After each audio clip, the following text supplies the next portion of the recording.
Hello students, welcome back to elite tutors book solution. चलिए, इस video में हम लैंग्वेज स्टडी का पार्ट 2 देखने वाले हैं और इसमें हम टोटल 4 सेट जो है 5 मार्क्स के, मतलब 4 मार्क्स के, वो हम देखने वाले हैं। तो चलिए, पहला जो क्वेश्चन है वो क्या लिखा है कि find out 2 hidden words of minimum 4 letters each from the word finger. तो आपको फिंगर वर्ड से आपको 2 और हिडन वर्ड, इसमें जो इसी की स्पेलिंग का यूज़ करके, इसी के लेटर का अल्फ़ाबेट का यूज़ करके आपको 2 हिडन वर्ड फाइंड आउट करना है, लिखना है।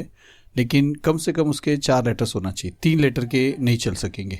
तो डायरेक्टली अगर हम आंसर देखते हैं तो इसका आंसर आपको मिल सकता है फाइन, FINE, और रिंग, RING। जितने बार यहाँ पे दिया है उतना ही होना चाहिए, कोई चीज़ रिपीट नहीं कर सकते हो अनलेस एंड अनटिल यहाँ पे 2 बार ना लिखा हो। तो चलिए, इसके बाद जो सेकंड क्वेश्चन है वो क्या है, punctuate the following sentence. Background में अगर आपको नॉइस आता रहेगा तो उसके लिए सॉरी स्टूडेंट्स। पंक्चुएट में अगर आप देखते हो तो सबसे पहले जो आपका मिस्टेक है यहाँ पे दिखाई दे रहा है, T कैपिटल होना चाहिए और सबसे लास्ट में फुल स्टॉप होना चाहिए।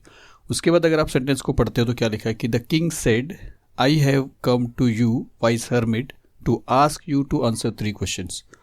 तो किंग ने कहा है, तो अब कोई इंसान, कोई ह्यूमन अगर कुछ बोलता है तो उसके बातों को डबल कोट्स में लिखा जाता है। तो यहाँ से लेके यहाँ तक आपको क्या करना है, डबल इन्वर्टेड कॉमा में लिखना है।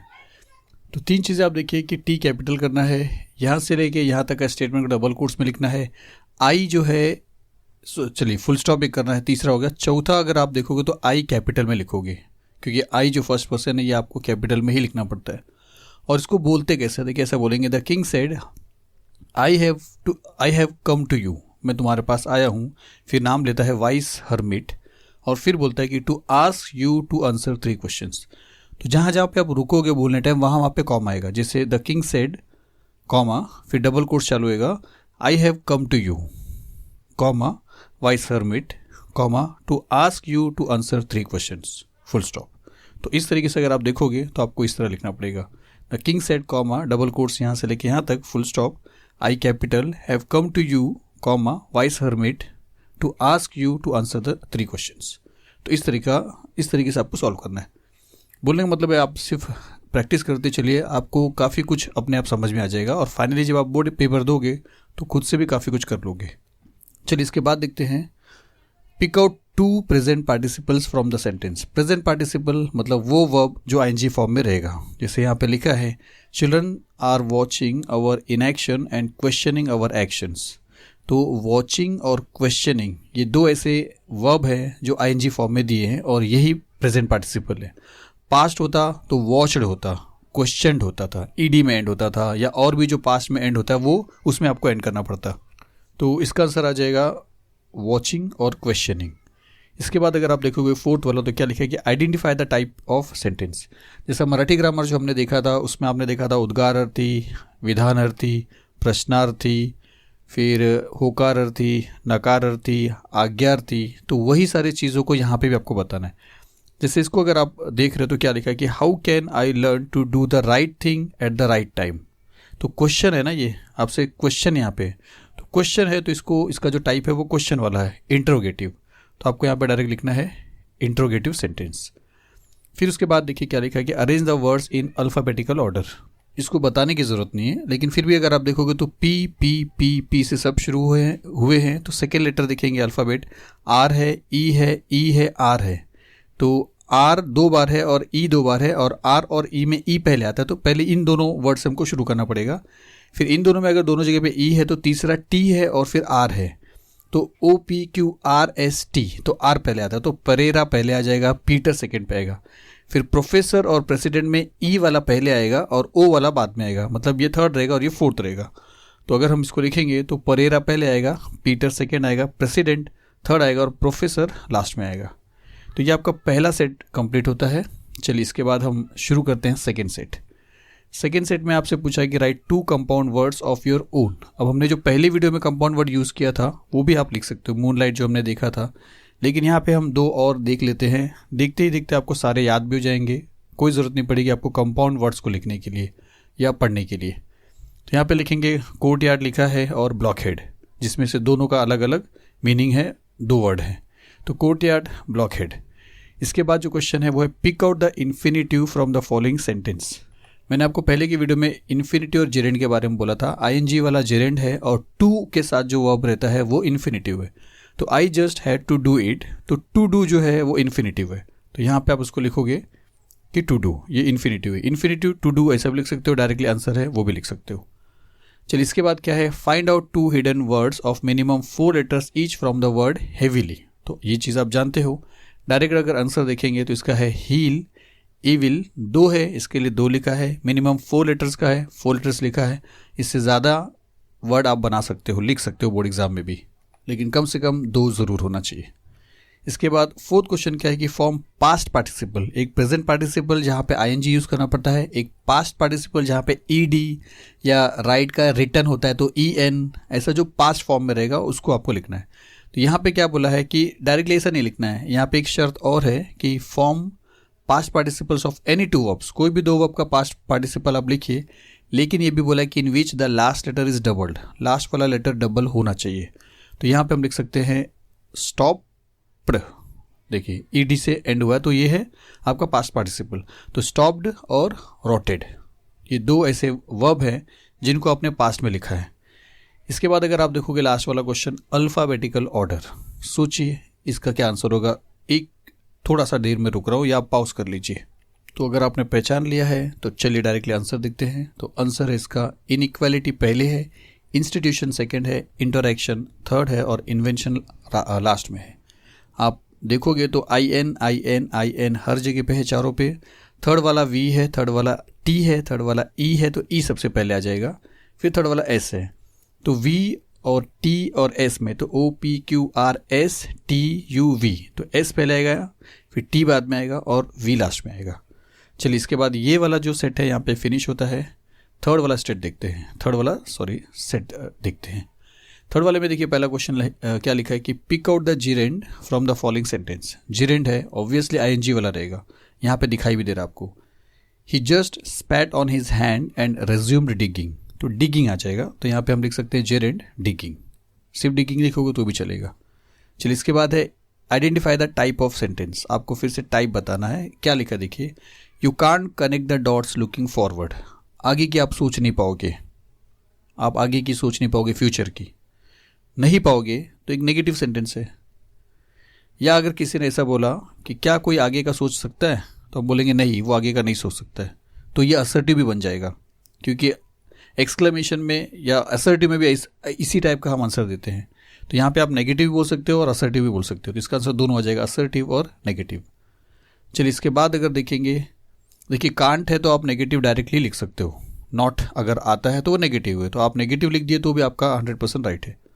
चलिए फिर यहाँ पे क्या है, spot the error and rewrite the correct sentence. ये टेंस के बारे में इसमें क्वेश्चन रहता है। क्या लिखा है, इट वॉज 20 ईयर्स अगो, ये 20 साल की पहले की बात है। And I were living in Paris, I were living in Paris या I were living in Paris ऐसा नहीं होता ना, we were living in Paris या we were living in Paris. तो वी होता, प्लूरल होता तो वेयर आता था, आई रहेगा तो वॉज आएगा, तो एक मिस्टेक सिर्फ यहाँ पे है वॉज। तो आपको यहाँ पे लिखना है कि it was 20 years ago and I was living in Paris. चलिए लास्ट क्वेश्चन नहीं, सॉरी सेकेंड लास्ट क्वेश्चन है, complete the word chain of base form of verbs. Verbs का बेस फॉर्म, सबसे जैसे सिटिंग होता है, सैट होता है, ये सब बदल रहा है, लेकिन मेन जो बेस फॉर्म है, ओरिजिनल फॉर्म है वो सिट है।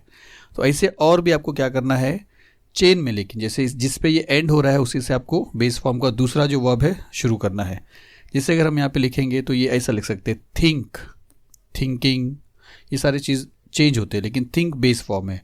नो, फिर न्यू, नोइंग, ये सब बदल रहे हैं, लेकिन बेस फॉर्म नो है। राइट, रिटर्न, रोट चेंज हो रहा पर बेस फॉर्म है राइट। उसी तरह ईट, तो टी से ख़त्म हुआ था, टी से शुरू किया, के से ख़त्म हुआ, के से शुरू किया, डब्ल्यू पे ख़त्म हुआ, डब्ल्यू से शुरू किया, ई पे ख़त्म हुआ, ई से शुरू किया। तो ये वर्ड चेन की ज़रूरी चीज़ है जो आपको चेन बना के रखना है, कंटिन्यू रखना है। तो चलिए इसके बाद जो लास्ट वाला क्वेश्चन है, यहाँ पे बोला कि form 2 present participles in which the last letter is double. ये भी हमारा पहले की वीडियो में हो गया था। यहाँ पे दूसरा 2 एग्जाम्पल देख लेते हैं। सिटिंग, स्विमिंग, यहाँ पे सिट और TING, स्विम और MING, तो ये 2 रिपीट हो रहे हैं। तो चलिए ये सेट यहाँ पे फिनिश होता है। चलते एक सेट लास्ट का जो है वो भी देख लेते हैं। तो यहाँ पे जो क्वेश्चन है ये क्या लिखा है कि make a meaningful sentence of your own using the phrase to pick up speed. अब इसको लेके आपको क्या करना है, एक सेंटेंस फ्रेम करना है। इसका कोई रूल नहीं है स्टूडेंट्स, ये तो आपको इंग्लिश आना चाहिए। और यहाँ पे 5 में से आपको 4 अटेम्प्ट करना है, ये चीज़ आप मत भूलिए। आपको 4 करेक्ट आंसर के आंसर मिलेंगे, मार्क्स मिलेंगे, सॉरी। चलिए यहाँ पे इसका सेंटेंस हम इस तरह लिख सकते हैं कि the pilots decided to pick up speed only when the weather had cleared. तो आप समझ चुके रहोगे इसका मीनिंग भी। तो ये इसका आंसर है। चलिए इसके बाद है pick out the infinitive. Infinitive pick तो करना है, जैसे यहाँ पे अगर आप देखोगे तो there is no greater violence, कोई इससे बड़ा अत्याचार नहीं है, than to deny the dreams of our children. हमारे बच्चों के ड्रीम को झुठला देना, दरकिनार करना, अलग कर देना, इससे बड़ा कोई वायलेंस जुर्म नहीं है, ऐसा समझिए। तो टू डिनाई अगर आप देखते हो तो इन्फिनेटिव यही है ना, क्योंकि और कहीं पे टू नहीं दिख रहा है। तो टू डिनाई इन्फिनेटिव है, लेकिन हमसे क्या बोला है कि pick out the infinitive from the sentence and use it in your own sentence. आपको अपना खुद सेंटेंस बनाना है जिसके अंदर टू डिनाई वर्ड आपको यूज़ करना है, ये सेंटेंस में नहीं। इसके अलावा एक सेंटेंस और आपको फ्रेम करना अपनी मर्जी से। तो चलिए हम यहाँ पे ऐसा लिखते हैं कि he made several attempts to deny his guilt. अपने गिल्ट को दरकिनार करने के लिए, झुटलाने के लिए उसने बहुत सारी कोशिशें की। तो इस तरीके से हम लिखेंगे। चलिए इसके बाद जो थर्ड है वो क्या है, identify the type of sentence. Question mark है, कोई देरी करने की जरूरत नहीं। What does science not do for us.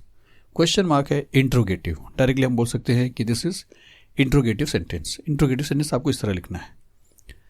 चलिए उसके बाद है spot the error and rewrite the correct sentence.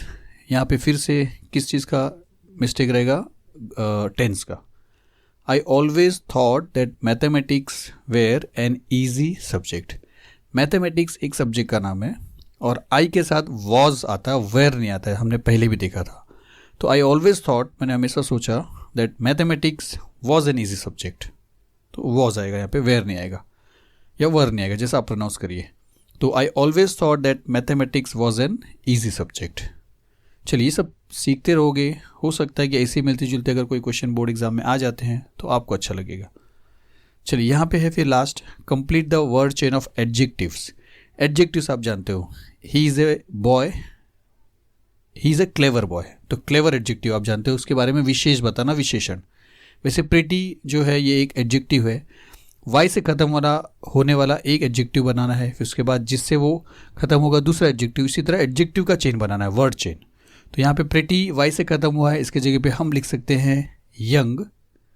Young जी से खत्म हुआ जेंटल, जेंटल ई से खत्म हुआ ईजी, ईजी वाई से खत्म हुआ यमी। आप जो भी और लिख सकते हो लिख सकते हो। तो चलिए यहाँ पे 4 सेट हमारा कंप्लीट हुआ है, और भी सेट यहाँ पे आने वाला है। एक बार A1 का ये 4 मार्क का क्वेश्चन फिनिश हो जाएगा तो A1 का B जो है वो देखेंगे 4 मार्क्स के लिए, फिर क्वेश्चन नंबर B देखेंगे। और ये सारे क्वेश्चंस अगर आप प्रैक्टिस करते रहते हो तो बहुत ज़्यादा चांस है आपको 10 मार्क्स स्कोर करने का। चलिए मिलते हैं अगली वीडियो में। कमेंट्स करिए, लाइक नहीं किया है तो लाइक भी कर लीजिए और शेयर भी करिए अपने फ्रेंड्स में। सब्सक्राइब नहीं किया है तो ज़रूर कर लीजिए। चलिए मिलते हैं अगली वीडियो में। Thank you very much.